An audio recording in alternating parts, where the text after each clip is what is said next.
Good afternoon, good evening. We'll get started in just a moment. I'd like to welcome everyone to this webinar, which is being hosted by Fort Health in partnership with the Child Mind Institute. My name is Matt Beal. I'm a child and adolescent psychiatrist. I am the chief of child psychiatry at Georgetown University Medical Center in Washington, D.C. I'm also the chief medical officer at Fort Health, and I'm really pleased to welcome everyone and personally glad to have a chance to hold this discussion with some wonderful colleagues and hope that it's of help to everyone who's joined us tonight. The purpose of this gathering is to share information and guidance with parents and other adults in children's lives about how to support young people, specifically in the context of recent events in Israel and Gaza. Barbaric acts of terrorism occurred just over 2 weeks ago in Israel. A war in Gaza ensued with untold suffering of civilians there as well. Anyone who has followed events closely has been deeply affected by the brutality of the terror attacks and by the tragedy of civilians endangered and killed beginning on that day and continuing now, including too many children and families to comprehend. We've come together tonight to share the advice of experts on trauma and child and adolescent mental health about how we can mitigate the traumatic effects of these events upon our children as well as upon ourselves. Before we get started, I just want to clearly establish several parameters at the outset. We will not be holding a political discussion tonight about the events happening in Israel and Gaza.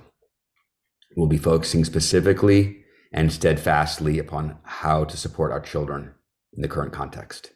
We welcome questions and comments in the Q&A function of Zoom, but we will only field questions that adhere to these parameters. We ask for your cooperation as we do our very best to offer helpful information in an extremely stressful time. I'm really honored to be joined by 3 expert panelists tonight. Dr. Sharon Hoover is a clinical psychologist. She's co-director of the National Center for School Mental Health at the University of Maryland. She's an international expert in school-based mental health care and in supporting children and adolescents exposed to trauma. Dr. Miri Bar-Halpern is a clinical psychologist. She's faculty member at Harvard University and director of the intensive outpatient program at the Boston Child Study Center. She's also the author of Becoming a Superhero, a book for children who've experienced trauma. She is an internationally recognized expert in supporting children exposed to war. And finally, Dr. Harold Koplowitz has been a national leader in child and adolescent mental health care for decades. He's a child and adolescent psychiatrist as well, and he's president and founder of the Child Mind Institute. So Sharon, Miri, Harold, thank you so much for joining us. I hope it's okay if I just go to first names henceforth to keep things flowing. And thanks so much for your expertise. Sharon, I'll start with you. I'm gonna pose questions to each of you. Please feel free to jump in and comment on other people's, your co-panelists' comments or statements so that we can have a discussion as well. But I've got a number of questions I'm hoping that we can cover. Sharon, can you start by just sharing with us some thoughts about the potential emotional effects of these recent events on children who were not directly impacted, not living in Israel or Gaza, but still certainly affected by what's going on? Sure. Thanks, Matt. And thanks to you and your colleagues for creating this space to speak about this. So to your question, we know that children, even those not directly impacted, may be experiencing a range of distressing feelings and emotions related to the recent events. These can include fear, uncertainty, anxiety, sadness, and even grief. We know that even for children not directly impacted, so for those living outside of the region or those without family and friends in direct danger, even some of our younger children who may not even be directly aware of what's happening, they may still experience distress. So they may sense fear or distress from parents or caregivers. They may be exposed via media, social media. And even those indirect exposures can cause unrest and disruptions in functioning. And that presents in all different ways, right? We know it can look like somatic complaints. So our kids may be reporting stomach aches or headaches or just more fatigue or tiredness. They may be having disruptions to their sleep or to their eating or to their schoolwork. And we know that that may be the case for a lot of young children not directly impacted. And then there are groups who may not be directly impacted, but may be more vulnerable, right? So we think of our children who do have loved ones in the region. And we know that those families may need to take the time to discuss children's concerns about their own safety, about their family safety. We know that a lot of families, given the nature of the current war, have legitimate fears about hate and hate crimes. And so they have concerns for their family safety, and children in that context may have additional emotions and feelings. And then there are other families who may have reminders of past trauma or loss that are really kind of triggered from what's happening right now. And the other group that's also quite vulnerable in this time are military connected youth. So they may be experiencing increased worry for loved ones who may be deployed in the region, or who they may worry may be, stationed there or be deployed in the future. So all sorts of reasons for children who may not be directly impacted to actually be experiencing distress right now. That's a great overview, Sharon. Thanks for getting us started, and many things you mentioned, I think we'll come back to. Harold, just picking up from where Sharon left off, how can parents initiate or look for opportunities to have conversations with their children about what's happening in the Middle East right now? Well, I think you have to remember there's a difference developmentally in what kids understand and what they're exposed to. So, for instance, for kids 10 and under, I would shield them as much as possible from the news of the violence and the traumatic events as much as possible. Now, I think that the media has actually been more responsible this time around than in the past, where they're not sharing videos that they've gotten from the terrorist group. They have kind of limited the images that they showed us in the very beginning because they were so distressing. But nevertheless, parents have to take an active role to protect their kids from this. But I think for slightly older elementary school kids, and certainly for your teenagers, you have to start with an open-ended conversation. Have you heard from anyone about what's going on in the world? There's a lot going on in the news right now. We want to know what you feel about it or what you know about it. Then be more specific, and if your kid hasn't heard anything, then you should start with very small and see if they ask for more explanations and more information. So, for example, there was a terrorist attack and there's a war going on and a lot of people were hurt. You're safe. But I want to know what you know, and you can always come to me, most important, to discuss anything if you're confused. And do you have any questions? I wouldn't force the conversation. If your child says, no, I know about it, I don't want to talk about it, then wait. Don't push it. Start small and make sure that this is an ongoing dialogue. I feel it's really important to remind them again and again that they're safe. We have to remember always that kids are very egocentric. They hear about another family getting divorced. They might be a little compassionate and see that their friend is upset, but then they're worried if you're going to get divorced. And so if these kind of barbaric events can happen somewhere, they don't care that it was thousands of miles away. They just need to be reminded that they're safe. And then let them guide the conversation and the questions, and go into the conversation as informed as you can be, but prepared to answer their questions in a developmentally appropriate way. You don't need to know all the answers right away. And if you don't have an answer, it is always good to say, I need to find out more about that. I can understand that that's upsetting, or that's a really good question, but let's come back to it when I get more information. You can even ask an older child to do some of the research on their own and come back and talk about it at a set date or a set time. But just remember to follow through. You want them to understand that you're interested and that you're not turfing this for, kicking the can down the road because it's an uncomfortable, difficult conversation. And I think the more direct you can be with them, asking things like, what do you think about what's going on in the Middle East? How are you feeling? What are your friends saying? Are all good, open-ended questions that you have to accept whatever they say. So if they say, no one's talking about it, then that's all right. But you can always talk to me about it. Otherwise, the most important thing in answering kids' questions is to be extra mindful of your own feelings. Anxiety is very contagious.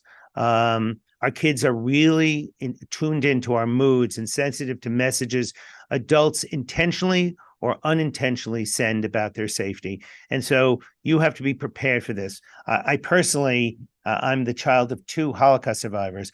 This is a very difficult conversation for me to have. And so when having it with colleagues, I will warn them ahead of time about how emotional I can get about this attack, that, a terrorist attack is different than war. It comes out of nowhere. It's unexpected. And the fact that innocent children and innocent civilians were attacked can be upsetting to all of us. So if you're going to get upset, I think it's best to try to contain your emotion without being sterile about it, but to understand that if we get really upset, our kids will be upset because their parent is getting upset. And the kids have less knowledge than we do for putting events in context. So remember that some of the things that you believed as a child and imagined how your children might be reacting. I always think of fairy tales. It's always scarier than real life. There are always monsters. There are people putting kids into ovens and kidnapping them, and bears and wolves. So remember that facts will calm your kids down versus letting their thoughts and their imagination get away from them. Thank you, Harold. And I know we're going to come back to pick up on a seed that you planted there about our own emotions as parents and caregivers. And I really appreciate that you're not setting the expectation that we are supposed to be unaffected by this. If our top, even if the top priority in our lives is taking care of our kids, when events like this happen, it's absolutely unavoidable that we have our own emotional reactions, and sometimes quite profound emotional reactions. And making sense of those as parents is so important. So we'll come back to that again. Miri, I wonder if I could ask you to pick up on another piece of what Harold started to talk about. How can parents and caregivers, we oftentimes have educators on these webinars as well, think about matching their conversations with children or adolescents to that specific child or adolescent's emotional makeup, their strengths, their vulnerabilities? How do you sort of make that connection as a parent? Sure, thank you. So first of all, one of the things we want to remember is that children at all age will look at us for our cues and for making sense of the situation itself. So whatever we're showing, they're going to fit in, just like Harold was saying. And research shows that if we can create a secure base where they can talk to us, it's the best medicine for resilience, if you're building this resiliency. So the first thing for adolescents, I would talk about facts in an age-appropriate way, kind of similar to what everybody said before me, limiting social media, limiting the exposure from the news. There is this thing where we want to go online and we want to get all this information, especially teenagers, they have that need to know, and we know that it's not helpful. It's almost like this obsession like we see with OCD, that is this reassurance that actually doesn't give us any real reassurance. And in fact, we're left with those images afterwards. So limiting the social media. So might start conversation with a teenager with what do you know and what have you been exposed to? And gather information from them. Remembering that what they know and what they're feeling might not match what I'm feeling and what I'm knowing, and be able to validate that. I've been working recently with the Israeli community here, and one of the things I've been hearing is that generational gap between parents and their teenagers, especially the Israeli parents and American teenagers, where it creates this turmoil within the family, and parents feel like, no, you need to take my side. You need to understand that this is hurting me personally. And their kids might say, well, I have a different opinion. I did not grow up in Israel, or I don't have the same experience as you. So being able to have those type of conversation, I think will be really important. Very similar to Harold, I would say give age-appropriate information. Find out what do they know and give them the facts while constantly reassuring their safety. Whether or not they're part of that region or if they're here right now, in my opinion, there is fear everywhere. I think that there's a rise of Islamophobia and a rise of anti-Semitism and just a general sense of we're not safe in this world. I heard conversation from people about what's going to happen if there's going to be war in the US, what's going to happen if there is going to be Third World War. I mean, those are really tough conversations to have. And I think keep reassuring them that right here, right now, we're safe. And if you're not feeling safe, can we come up with a plan what to do to help you feel safe? On top of that, especially with teenagers, I think helping their surrounding environment. So they're spending most of the day with peers or at school, giving them the language to protect themselves. Some of the teenagers I've met with the last week were saying that they were getting very hostile messages from their friends. Some of them were saying that they don't feel safe at school. They don't feel safe within their community. Some of their friends are telling them they don't share their values and they don't want to be their friends anymore. That's hard, especially as a teenager, to navigate all of that when you're trying to figure out your group and your sense of community and your sense of belonging. So helping them find a language to advocate for themselves, advocate with their friends, but also advocate if they don't want to become the one who's fighting the war on social media. A few teenagers I met with were saying, well, they're telling me that my country is horrible and people are bad and we cause everything. I want to answer. I don't know what to do. What if I'll answer and then they're going to argue with me on social media? Giving them the power to say no if they don't want to, or help them have a more comfortable conversation. And I think it's also a great opportunity to just talk about humanity. No matter where you're from, talking about the other person and being able to respect different beliefs as long as we keep each other safe, I think is really important. There's a lot to take in there. Thanks, Mary. And what you're saying resonates with so many conversations I've been having with young people and parents too, about the immense amount of information, including really, really emotionally loaded information, sometimes hateful information, sometimes just really complex and nuanced information. And expecting teenagers to make sense of that while they're on TikTok is, I think, is too much to ask of them. Sharon, I wonder, it's always so much on people's minds these days. Just any thoughts you have, just picking up on the thread around social media and around the media that both kids and parents are taking in, any wisdom or guidance that you've been sharing with people in your life? Sure. I mean, first, I want to acknowledge that it's common and natural for people to sometimes feel almost glued to the media during tragedies, including war, and the job of the media in many respects is to keep their viewers engaged and informed. And they do so oftentimes with images and headlines that are grabbing and often quite horrifying. And we stay engaged because the media is engaging in that sense. And also we want to be informed. We want to stay connected. And for those with deep ties to the region, we may even have guilt if we turn away or limit media. But what we know from a mental health perspective, from a well-being perspective, is that we'll ultimately be more healthy and responsive to the needs of ourselves and our children and our communities if we limit media intake. And I know that is easier said than done. So there's a few things to keep in mind. When we're talking about our young people, and Harold mentioned this, Mary mentioned this, you want to first check in by asking what your children actually know about the situation and what they're being exposed to. So most children and teens will have heard things from media outlets, including social media, from their teachers, from their peers. You may be surprised by how much they already know, but in contrast, you may be surprised by what they don't know. You may think that they know some things that they don't know. So it's important just to open the conversation with open-ended questions. As a parent of 3 teens myself, I think I'm surprised sometimes at how quickly my teens are exposed to information on social media. And often, unfortunately, it's the most horrific or disturbing images that get to them quickly.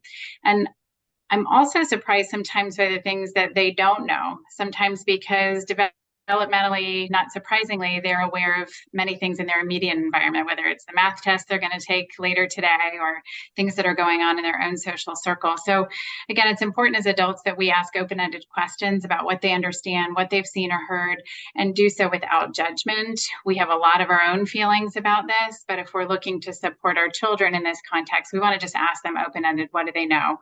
We know that media coverage of war and combat and its aftermath is upsetting to children of all ages, and it really can increase their fear and anxiety.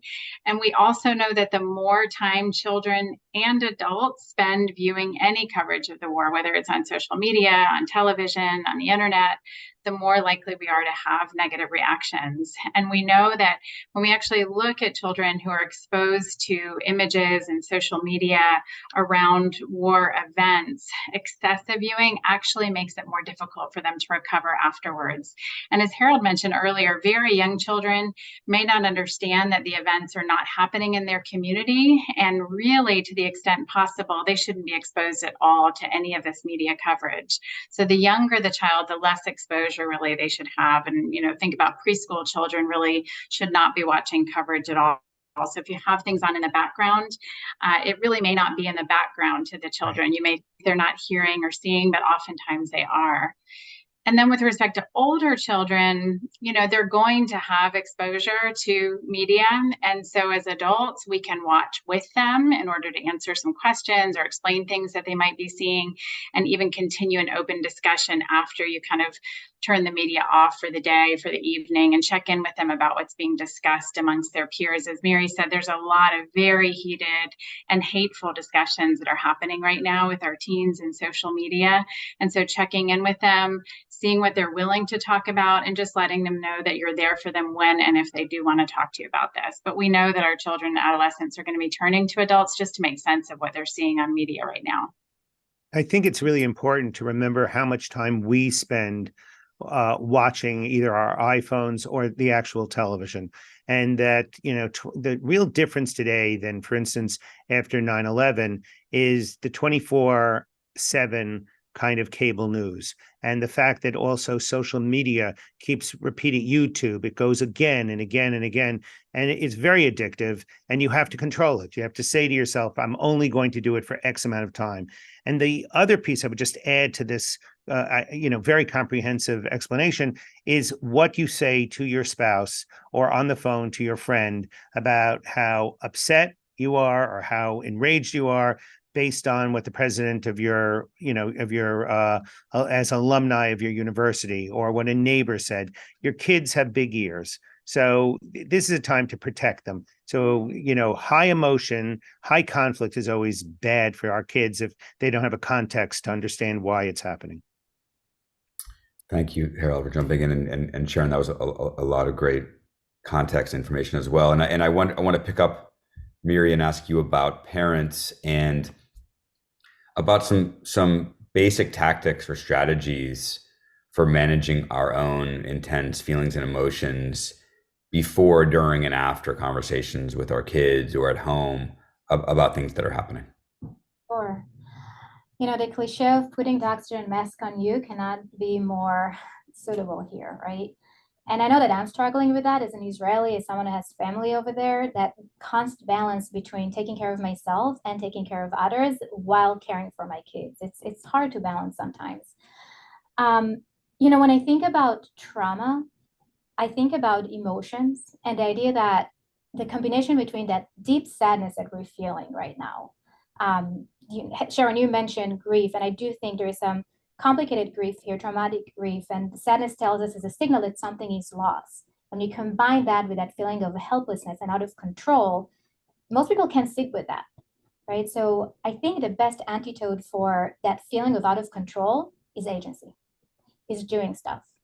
And that might be something very small. It can be, today I'm deciding I'm going to cook dinner, or today I'm going to decide that I'm going to go and take a yoga class, or I'm going to get my kids to school on time, whatever it is, but doing it mindfully and telling yourself, I made this decision. I'm in control right now. Now, it's not going to make the situation better all of a sudden, but it's going to prevent it from escalating. The more cumulative experience that we have in which we feel in control, if they're positive, it's even better.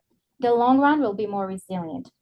And that can be something as just doing a quick breathing exercise, or taking a long shower, or talking with a friend, or trying to go. And so this weekend, for example, I took my son to a show that we planned a while ago. And for a second, I was like, am I going to cancel it? Because I'm not going to be able to actually enjoy the show. But I made a decision, I'm going to take him. And in a very mindful way, reminding that to myself that, yes, I might feel guilty, and I'm going to try to enjoy that time. And finding this dialectic, finding this balance is so important. I think you mentioned before that sitting with that guilt, it's so hard. It's our fight, flight, freeze is on constantly, and often we would go to that guilt or avoidance or anger. So being able to bring it back to sitting with the sadness in a controlled way, I think it's just so important. That was beautiful, and thank you for sharing your personal experience as well. And I think the four of us have the advantage of having something that we can do. We can come together tonight and have a conversation like this to try to be helpful to people. It's a way of feeling like there's some way to be responsive. And I think all of us probably have personal reflections here too. I know that for my kids are teenagers like Sharon's, and my feeling was that they could handle seeing some of the intense emotion that I was feeling, that they could handle seeing a parent in tears, and that was an opportunity to talk about the intensity, the overwhelmingness of what's happening, and also to show our kids that you can feel something really intense and overwhelming and recover and put it back together and explain what it feels like to feel that intensely concerned or grieving, as you said, Mary. And that's something that I wouldn't have done when my kids were younger, when my kids were 3 and 5. At 13 and 15, it's different. And I think all of us are doing those calculations all the time with the children with whom we're spending time. So, Well, oh, please. sorry, to your point about that, even I'm thinking about my younger kids. So I have an 8-year-old and I have a 4-year-old. And they've seen me cry. I mean, I was trying to hide it the first day and I was like, oh, not going to happen. But being able to have that conversation in their level, I thought made a lot of sense. So for example, with my young one, I said, they have anxiety. It's like, just like sometimes when you're anxious, you tend to go to anger very quickly, or you tend to be kind of like more upset. I might be upset in the next few days. That's not about you. That's about me. I'm having very intense emotions. I'm worried about my grandparents.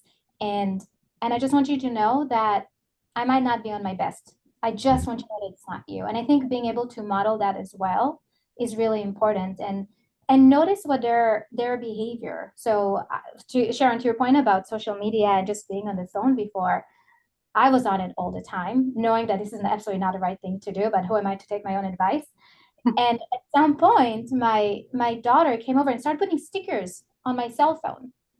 I was like, okay, they're noticing, and it's way too much. They notice everything that we're doing. Yeah, absolutely. That's beautiful. And I mean, we're talking about this acute situation tonight, but I think what you were just describing, Mary, is something that's helpful being a parent every day. There are days that we come home from work and we're not our best. We're stressed, or we're short, or we're irritable, and the ability to stop, acknowledge that, name it, take responsibility for it, try to do better, and do that with our kids at whatever age they are, is really helpful for them in labeling their own feelings and in understanding that no feeling has to totally take over. I love the fact you're just talking about modeling, right? We don't always have to. I always think that your kids think that everything is easy in your life. You're a success, you're good at sports, or you and mom are in love. And sometimes it's good to share. It's been a terrible day at work. Something I was really working on didn't happen.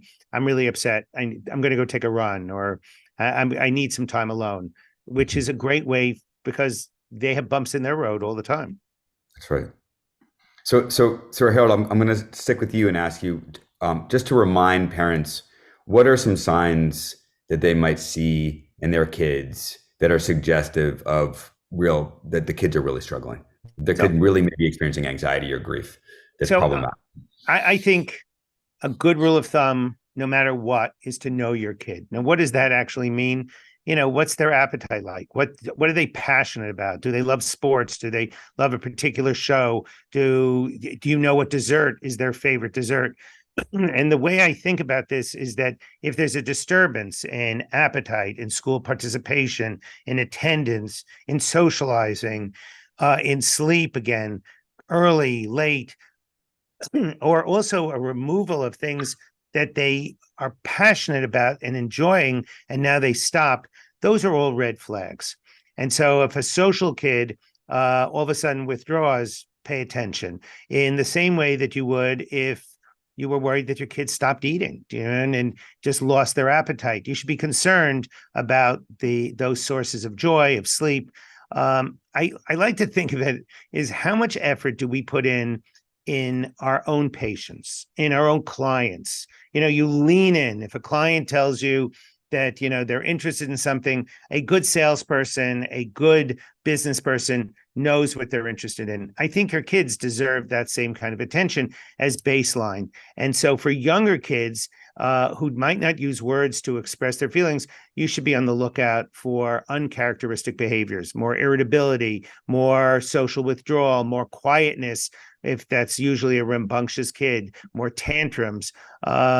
And And therefore, if they start complaining about physical symptoms, stomach aches, headaches, nausea, and they want to avoid activities, and by and large, they're not anxious by nature, those are all warning signs that something is going on.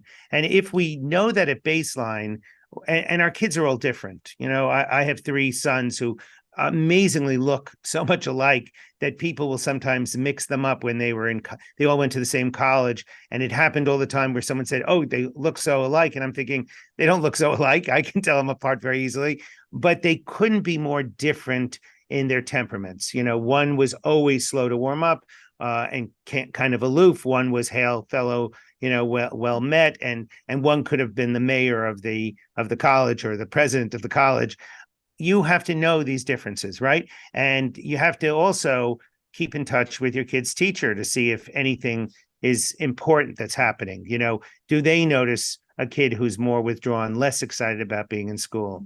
So it all comes down to knowing your kid and seeing changes in behavior, changes in their engagement, changes in their appetite that make you be more aware that something in their world has changed. And certainly, right now, I think that the heaviness of this, the unexpected nature, the fact that they know that children have been kidnapped, that children were killed, makes it all the more worrisome for them. You remember, they're so egocentric, but if it could happen to another child, it could happen to me. And that's why I think we have to, gently but consistently reassure them that they're safe.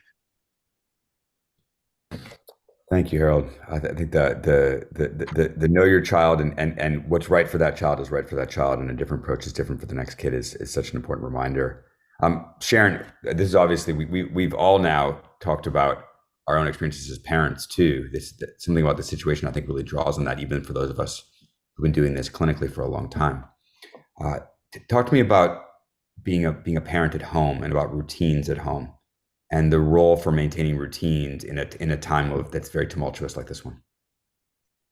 Yeah, so I love that Mary brought up the example of going to the show with her child, because we know that one of the first things to go during times of stress are kind of those activities that promote enjoyment, right? Or those daily rituals that we used to engage in, but now we kind of restrict ourselves either from pleasurable activities or just from kind of routines and rituals. Those often fall to the wayside. And sometimes it's that urge to kind of hunker down and pull everyone close that keeps us from doing the daily rituals, right? We might keep our kids home from school. We might, have our kids all sleep in one place instead of having them engage in their regular bedtime rituals. Again, that's normal in some sense, right? It's that desire to kind of have safety and security. On the other hand, what we know is that for children and for teens and even for adults, it's actually really important in the face of trauma and adversity to get back to doing routines and those daily rituals and to engage in pleasurable activities. So we always encourage families, even in the face of adversity and trauma, to keep routines and schedules as consistent as possible and as typical as possible. So that means things like bedtime routines, bedtimes, meal times and meal routines, keeping those consistent. Even if they've kind of fallen to the wayside for a week, it's okay to then return to what was, kind of more like baseline functioning for your family with respect to rituals and routines. Families, as I mentioned earlier, may be worried about safety. They may be worried about some of the usual places that they go in their community, places of worship, but you can have those conversations as a family and find ways to enjoy your community and enjoy your family together through other activities if needed. So not heighten the burdens of feeling unsafe, but still offering kind of activities that promote laughter, that promote joy in your family. Those are really critical right now. And we know, the data is really clear, actually, that having young children and children kind of engage in those typical rituals is important for their healing and just important for them to feel safe, which we're all talking about. It's really critical for our young kids to feel safe right now because there is this feeling of uncertainty and concerns about safety. Rituals promote safety. Thank you, Sharon. And I want to talk a little bit more about practices too. This will be, I think, the last question I'll pose to you all before turning to, there's some really outstanding and poignant questions from from our attendees that I want to get to as well. But Miri, can you just share a few thoughts about specifically about mindfulness and relaxation techniques and how they may be particularly useful in the current context, both for our kids and for ourselves? Sure. So in general, it goes back to the idea of putting the oxygen mask on us first. I think we first need to practice some mindfulness and relaxation in order to be there for the kids or do it with them. I think when you think of mindfulness, it's the idea of actively shifting your attention to be on something else, to figure out what do I want to be focusing on. And thoughts are going to come because that's what our mind does, right? They're going to be those images, are going to be thoughts, but being able to block it and instead of focusing on the suffering and the thoughts, focusing on something else. Now, breathing, mindfulness breathing is something that a lot of people go to, but what I've been noticing in the last week, and people might disagree with me, when I tried to do mindfulness breathing with some of my clients in this week, they weren't able to breathe. It was too hard for them. It's almost like the amygdala was too activated at that specific point to just do the breathing. So what I suggest is doing more participation mindfulness. So it might be breathing with counting, or it might be taking a mindful walk, which is great to do, by the way, with your family, right? So you figure out which sense you want to focus on. It can be sight or smell, whatever it is, and you go for a 10-minute mindful walk, and then you share your observation. Another great one that really kind of blocks thoughts in a way is the 5 senses mindfulness. So counting 5 things that you see, 4 things that you can touch, 3 things that you can hear, 2 that you can smell, and 1 that you can taste, and really describing. And the more distressed the person is, the more I would ask them to describe it. There's something very grounding about it. Relaxation in general, I mean, when I think trauma, I also think about the body. The body does keep the score, right? I know for myself, my body is so tight right now. I could use a massage. And until I get to a point of self-care, just doing some relaxation, right? So the progressive muscle relaxation is really helpful in tightening the muscles and then releasing them. Noticing when you have more tension. There are a lot of apps out there just to help you kind of like doing some guided meditation or mindfulness. If it's hard to do the observation mindfulness, trying to find something that works for you. And one that I did with my kids the other day was listening to music together, and each one of us chose a different instrument or the lyrics of the song to focus on, and then we shifted. So we put a song that all of us like, it was Queen, and then one of us focused just on the lyrics, and the other one just focused on the drums, and we just switched around it. So it can actually be a fun thing to do as a family. And again, it's all about the modeling. The more I do it, the more they're going to do it. Yeah, I think that's beautiful. Separately, I'd like you to share with me how you get your kids to agree on the same song to listen to, but we can talk about that. It's all about choice. But you find something that just talks to everybody, and it's not just Disney or Baby Shark. Forget about picking a movie, just a song. No, thank you for sharing that. And I think having your kids come down in the morning for breakfast and one of the parents is sitting and doing a meditation without having announced it or made a big show of it, and kids see that it's what we're doing in order to cope is extraordinarily powerful. So again, I think starting by trying these things ourselves is such a powerful example to set for our kids. So I want to come to questions, and Harold, Sharon, Marie, I'll ask you to just please jump in if you feel so moved in response to some of the questions. There are actually 3 questions that all pick up on the same theme, and it's a tough one, but I'm going to go right to it, which is that several of us have said that it's important for us to reassure our kids that they're safe, but they may not be.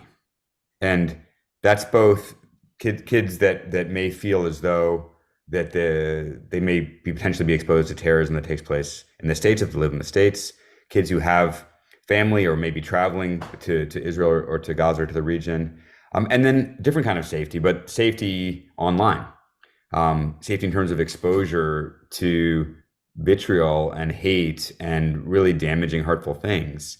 So is it insincere for us to tell our kids that they're safe when in fact none of us really have our minds around what feels totally safe right now? How do you all think about that? We probably each have ways of thinking about that, but please, what are your thoughts? So I'll quickly just say that, this is a question we confront a lot when we're doing school-based work with youth who've been exposed to trauma and are living in, neighborhoods where there is kind of chronic violence and, community stressors. How can we suggest that they think about being safe when they're exposed to this in an ongoing way? And certainly that's amplified in this context of war. The reality is we really do need to help our children distinguish between kind of this pervasive sense of fear, right, and lack of safety with areas or pockets or people that they can feel safe with, but not sugarcoat it, right? We always say we're not trying to just put rose-colored glasses on our children, on our students, by saying that don't worry about it, it's going to be safe, or having them kind of just adjust their thinking to pretend that they're going to be safe in every environment. The reality is they're not. At the same time, there are people, hopefully there are some places that they can feel safe. And most importantly, the message we convey is there are people who are trying very hard to keep you safe in the environments they're in. And you can point to the teachers, you can point to the parents, you can point to their faith leaders and say, we are trying to keep you safe. And there are some places where it may not be as safe. So again, you're not trying to make blanket statements about safety, but you're trying to help them distinguish and find people, places, pockets of safety. Thanks, Sharon. Mary, Harold, anything you'd like to add? So I actually think again, it all depends on the age of the child. But if we're talking about the safety of not being attacked by a terrorist, I like to play the odds. And I would say you're very safe. If, we're very lucky. We live in the United States. The president has made a very bold statement, and he said he's not only going to help the people of Israel, but he's also keeping us safe. And when bad things happen like this, we're more on alert. So our police are more on alert, our National Guard, all the people that keep us safe, the Army, the defense, they're much more aware right now than ever. And the other important part is I'm here to keep you safe. So if you're worried about something, please talk to me about it. It's okay to feel scared, and it's okay to be nervous. Those are normal feelings. But I want to reassure you that we're doing everything possible so that you're safe when you go to school, your school is safe.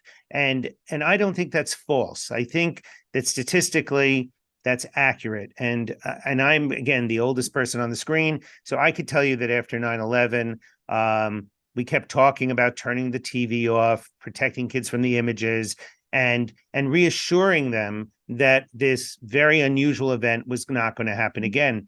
And I remember that, I was on the Today Show talking to Katie Couric at the time. She was the host, and telling her that's what we should say. And she literally said to me on the show, she said, well, how do you know that? I said, well, we know that because the president, the governor, they're all taking this. And after the segment was over, I said, you got to be kidding. Chicken Little? I mean, were you going to tell them the sky is falling? I think it's good to reassure people that we're doing new things that will keep us safe. And she said, you know what, this feels like my husband had just died again. Her husband had died about a year before. My kids are in my bed. I'm on TV 4, 5, 6 hours. I'm exposed to this. I'm not sure how safe we are. And I think that when we feel unsafe, when we're overwhelmed, and I would tell you that the kids whose parents just got divorced, or there was a death in their family, or they have some trauma that just occurred to them, they're certainly more at risk to feeling scared when something awful happens. But I think, again, it's our job to reassure them realistically why what happened in Gaza and happened outside of Gaza won't happen to them. And I don't think that's rose-colored glasses. I think that it's actually good reassurance, because statistically that's not going to happen. Now, we can't assure them that it's 100%, but if they don't have OCD and they're not asking us, they want to tell us that their parents are there to keep them safe in the most realistic way. Thanks. So, I appreciate that, Harold and Sharon. And I want to pick up on another question from another attendee and make sure that we're all making ourselves as clear as possible, I think, because the question here is that it's to some, it may sound that we're promoting the avoidance of addressing feelings, Why not examine the feelings, acknowledge worries, reflect feelings? Deflecting suggests that they should not have feelings of despair. And so I think I'm grateful for that question because it gives us a chance to restate, I think, what some of the things we're trying to communicate, which is, I think, in fact, is that it's quite expected and quite healthy to feel really powerful negative feelings when something so scary like this happens. To feel scared, to feel angry, to feel anxious, to feel overwhelmed, to cry, to have trouble falling asleep, to worry about what's going to happen tomorrow. And I think that we would all say, whether our child is 4 or 14 or 24, that we would encourage our kids, as well as our patients, to examine how they're feeling, to express how they're feeling, that our first, second, and third reactions to how they're feeling are to validate how they're feeling, to say that's a real feeling, and I could understand how you could feel that. And especially I would say also to listen to them. You know, I have a 5-year-old and a 2-year-old grandchild, and my son and daughter-in-law have this thing that they do at nighttime where they ask the 5-year-old, what is the high of your day? What was the low of your day? Now he has the middle of his day. And clearly some of the lows are really upsetting. And that's okay to listen, to respond to the low, and simultaneously look for a high of the day. Do you mean? And in their case, they are really sheltering their kids from images and from social media right now. But if they were 7 or 8, I think it would be much more challenging as to what they would be hearing at school. And it might be a low of their day to say, I heard that, children were killed, or I heard that kids were kidnapped. But I think that's, again, creating a safe space before something terrible happens, that our kids know that they can talk to us about anything they want. We will listen to them, and we will provide them with information. And it's also to validate that it's upsetting. It's upsetting to me. I feel like crying about this, and I feel worried about it, but I'm reassured because of, and give them the reasons that you feel reassured. Sure. Thank you. Mira, did you want to add something? No, I was just about to agree. I think it's absolutely important to have a plan with them while validating their emotions and modeling. So being able to say, I'm scared too sometimes, and here's what I do to calm down. Let's think about something together that will help you as well, and making it obviously age appropriate. I would not have the same conversation with an 8-year-old as one that I will have with a teenager. Being able to identify safety per day might feel a bit more flexible than safety forever. So what can you do today to feel safe? What will help you to calm down today? Is there someone at school you can speak with if you're feeling unsafe at school? When you're home, can we check in? So making it a little bit more concrete might be more helpful. I know for me at least, because I'm scared, honestly. I'm trying to reassure myself, and I take it a day by day. So maybe making that more of a plan each day and checking in about it, not necessarily every day, but once in a while, open the door to have those conversations. Thank you. And Mir, I would also make sure we're not asking our kids, do you feel scared? I would make it more, how are you feeling today? Again, let's keep it open-ended. Let's not sell our agenda, especially if we're feeling very anxious, because then you have the opportunity to say, let's take that mindful walk that you suggested before, which is just a great idea. I love also the 5 senses. I mean, these are like golden nuggets that we should hold on to as parents. They really are. They really are. And I'm already feeling a sense of concern that we're not going to get to so many of these terrific questions. So for those of you that posed questions, thank you for your courage in posing these questions. And I apologize we can't get to all of them. I'm going to try to combine several of them. So maybe I'll start with you, Sharon. There are a number of questions from educators who are here about how schools can support constructive conversations at school about what's going on, about how schools can recognize kids who may be struggling, about how schools can point kids towards useful, constructive sources of information and away from less useful, more destructive sources of information. Any thoughts about any of those topics? Yeah, and it's a challenging time. We've been working with lots of school leaders, school counselors, frontline teachers who are trying to navigate these while also, delivering quality instruction. And this is really kind of front and center for a lot of them. I will try to share in the answer box some of the links to some of the resources that we've been sharing directly with school leaders about educational materials that are age appropriate for understanding what's happening in the region. It is such a complicated issue in many respects, with so many feelings on many different issues, that it can feel very frightening for educators and school leaders to even walk into the content area. On the other hand, part of their role is educating their students about world issues. And so there are resources that educators can go to. I will share a couple of the direct links in the chat to those. You know, one of the things that we encourage whenever there are situations that involve multiple sides and kind of very tumultuous times is really teaching about diversity and compassion and empathy, and really at the same time, it is okay to condemn acts of inhumanity, you know, for educators to be able to do that, whether you're a school leader, a district leader, to condemn acts against children and families is acceptable to do. And you can do that without necessarily conveying political messages, which I know a lot of school leaders are understandably concerned about. Wouldn't you also say, I'm sorry, Mir. That's okay, go ahead, Harold. What I was going to suggest also is action always is helpful. And so if I was a school teacher now, if there's some way to get my kids to do something that make them feel better. So, you know, let's all go and figure out a way that we're going to send money to the International Red Cross, because we're worried about kids everywhere. We're worried about the kids who were harmed in Israel. We worry about the kids who've been harmed in Gaza. Let's send letters to people in Gaza and in Israel. Action is really good for kids in the same way of you feel hopeless, you feel incompetent, you feel worried. How can I help someone who's in worse shape than I am? Yes, it not just helpful for kids; it's helpful for all of us. It's crucial for all of us. Mira, you had a thought as well. Oh, just about the school piece. I think, you know, when I think about kids these days at school, needing to deal with the fear, and then we expect them to sit through class and really focus on problem solving and math and reading. For some of them, their prefrontal cortex is not working right now. They're constantly triggered, they're constantly thinking, they're hyper vigilant. And I think for teachers to be able to show compassion to that is so important. And maybe having structure break during the day, or if you're seeing one of your students struggling, reaching out to them and coming up with a plan, or telling them, hey, go for a walk, or talk to the guidance counselor. They might be afraid to actually ask for help, and they might need us adults to help them find the help as well.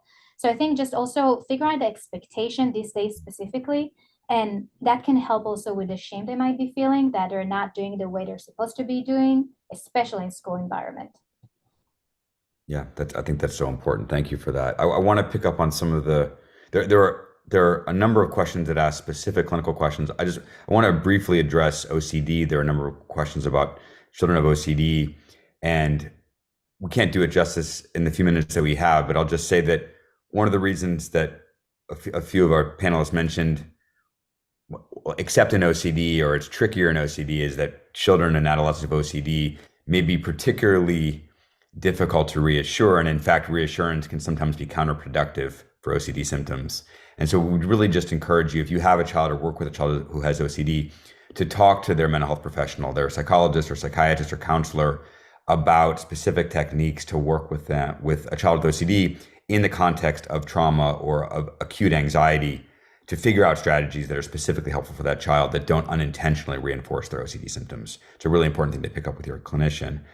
There are also a number of individual young people who are mentioned in the chat who have had direct exposure to the trauma in Israel, or who may have an underlying mental health condition that maybe have been exacerbated in the last few weeks, and just how important it is to take those symptoms and those difficulties really seriously, and have a low threshold, please, to talk to somebody as a parent.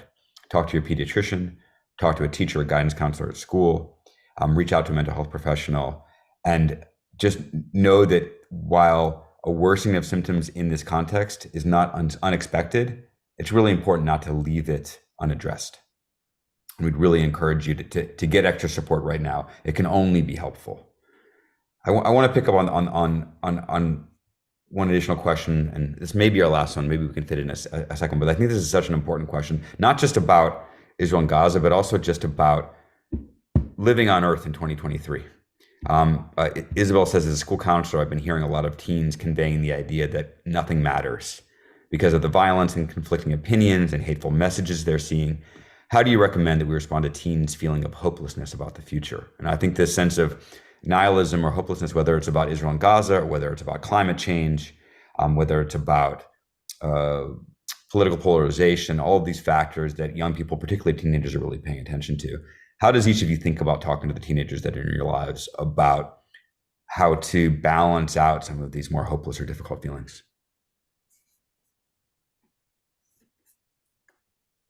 Any thoughts? That's a heavy one. It is, yeah. I think to me, I would go back to the idea of what's under our control and what are some very specific calls for action. So it's hard to think about, hey, let's change the world, but what is one thing you can do that's under your control to make some sort of an impact, and do it completely, heartfully, and mindfully.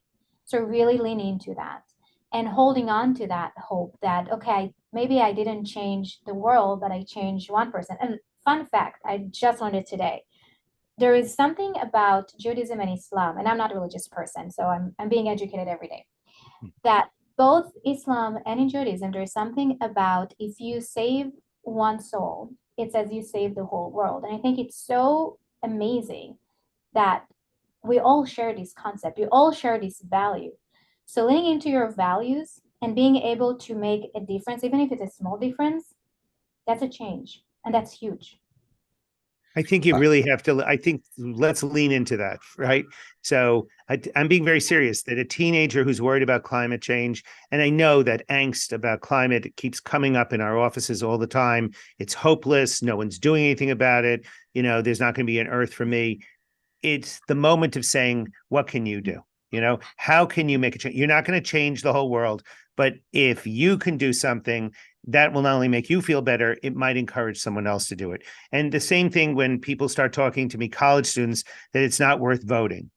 It's certainly worth voting. Every election seems to be so close now. Your vote really counts. If you really believe in a candidate, then you should support that candidate. You should try to encourage other people to support that candidate. It will make a difference. And sometimes you'll lose and sometimes you'll win, but you can make a difference. I think, again, that's small steps, you know, small conversations, opening. That's the way to think of it. You can't take on, you know, telling them to change the world can depress all of us. So, or demoralize us, not depress, demoralize us. So yeah, Sharon, I wanted to hear what Sharon, I jumped in before Sharon had a chance. Not at all. Similar to what both of you are saying. I mean, one, I think, as we've said all along, we have to validate the feelings and say, sometimes we feel that way too. Sometimes it can feel hopeless given how large some of this feels. It brings up so many large feelings for us. But also, even though sometimes it feels like our young people are not listening to us as adults, we do need to model that hope for them and say, even though I feel sometimes hopeless, here's what does give me hope, whatever that is for you, and to authentically share with your kids what it is that gives you hope. What do you feel? What do you do to give you hope on a daily basis? And what in the world actually makes you feel hopeful? And, you know, your young people are listening. I think all four of us went to the same thoughts and the same themes, but I was at a religious congregation in the last 2 weeks, and a youth leader who's a brilliant teacher and reacher of young people, in the middle of a lot of sharing of grief about what's happening, came up to address the congregation and acknowledged we're all feeling something really powerful. We're feeling, there's a lot of grief and there's a lot of sadness in this room. And then she had a long pause. And then she said, tomorrow at 2 p.m., we're coming together to make sandwiches for homeless in our community. This is something that, and she made eye contact with kids sitting around the room, that you can do, and you can do, and you can do, and you can do, that will contribute a little bit of healing of the world. And she didn't have, the connection was so clear, and it was very beautiful, and it was very touching, because it is all that we can do, but it's not nothing. And the more that we can share that, and find ways to act on that, the better. And I think we can all draw on each other's hope as much as possible. So Sharon, Miri, Harold, thank you for this conversation. To our attendees, thank you for joining us. Thank you for all of you are doing for the kids in your lives. And I hope that we continue to pull together. Thank you.